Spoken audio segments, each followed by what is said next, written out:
It's a good thing you can't actually kill Dracula, otherwise Konami would have to stop making these great Castlevania games. Hi, I'm Greg Kasavin and I'm going to tell you all about Castlevania Aria of Sorrow for the GBA. It's the third Castlevania game for the Game Boy Advance and it's arguably the best one. It must be said though that Aria of Sorrow does very closely follow the blueprint used by its predecessors, Harmony of Dissonance, Circle of the Moon, and even 1997's Symphony of the Night. Basically, Konami has been reusing the same formula and even much of the same artwork and gameplay mechanics for years and years now. But really, it stands as testament to the success of this formula and the quality of this gameplay that even after all these years, it still totally holds up.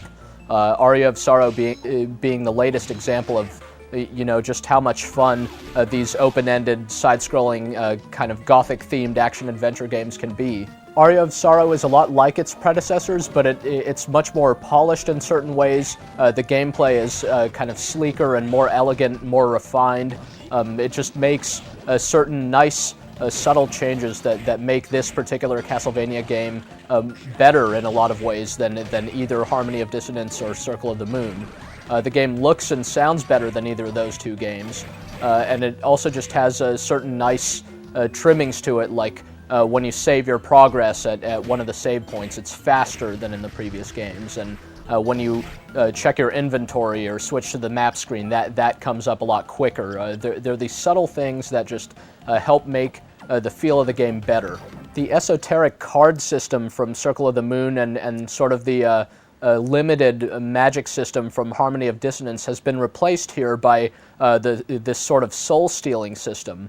The main character of the game is named Soma Cruz. He early on gains the ability to absorb the souls of his enemies. By absorbing their souls, he can then use their powers against them, essentially. It works pretty simply. Basically, whenever you kill an enemy, there's a percentage chance that you're going to absorb its soul and gain its powers. There are well over 100 different monsters in this game, so there are just tons and tons of these souls, and you basically equip them. They replace Castlevania's old sub-weapons, so if you destroy one of those skeletons that chucks bones at you, you might absorb its soul, and then you could chuck bones right back at them, or throw boomerang axes, or do all kinds of different things. On top of that, like in previous Castlevania games, Soma will gain a number of enhancements to his standard abilities. So he'll gain his double jump, he'll gain his slide tackle that lets him slide through narrow spaces. These abilities and others will let him access areas of Dracula's castle that he couldn't get to earlier. So again, Aria of Sorrow is much like previous Castlevania games where you'll be put forth into this big maze-like castle, mostly consisting of, long passageways and other enemy-infested areas.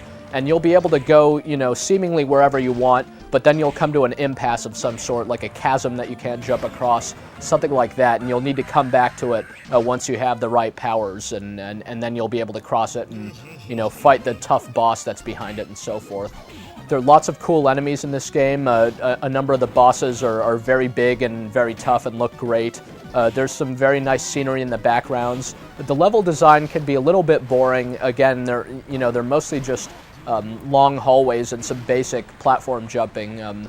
Even though this is the first Castlevania game that's technically set in the future, Dracula hasn't really done much to remodel his place in the year 2035, and it's kind of still all filled with, dining halls and dungeons and cathedrals and things like that. There really is very little evidence of anything futuristic in this game, so if you're worried that this is Castlevania in space, don't be. In addition to his soul-stealing powers, Soma can wield a huge variety of different weapons. They all look and act different on screen. Some are stronger than others, but others are balanced out, by being faster or maybe having a longer range or attacking in a wider radius. It's really surprising how many different weapons there are in the game, and it's a really refreshing change from Harmony of Dissonance, where the main character, Just, was stuck using his whip pretty much the whole time.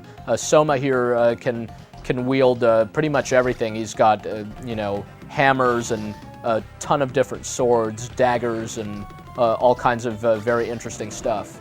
Actually, there's almost more variety to this game than the game knows what to do with. It's not a particularly long game, and you'll finish it in about 10 hours, and you'll barely even get to use all the cool stuff that you find. So there's a lot of replay value just in kind of going around and collecting more of the souls and finding all the weapons, just so you can mess around with all this cool stuff. There's a GBA link-up feature so that you could trade souls with a friend to try to collect them all. It would have been nice if Konami went even further with this and included like a deathmatch mode or maybe even a cooperative mode or something like that. So there's definitely room for Castlevania to grow. As good as this formula is, there's more that can be done to make these games even greater for the future.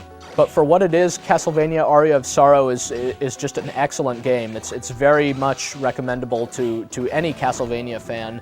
Even if you're used to the formula by now, you're really going to like what they did with it here. And if you've by some chance missed out on either of the last two Castlevania games, then again, you should definitely check this one out.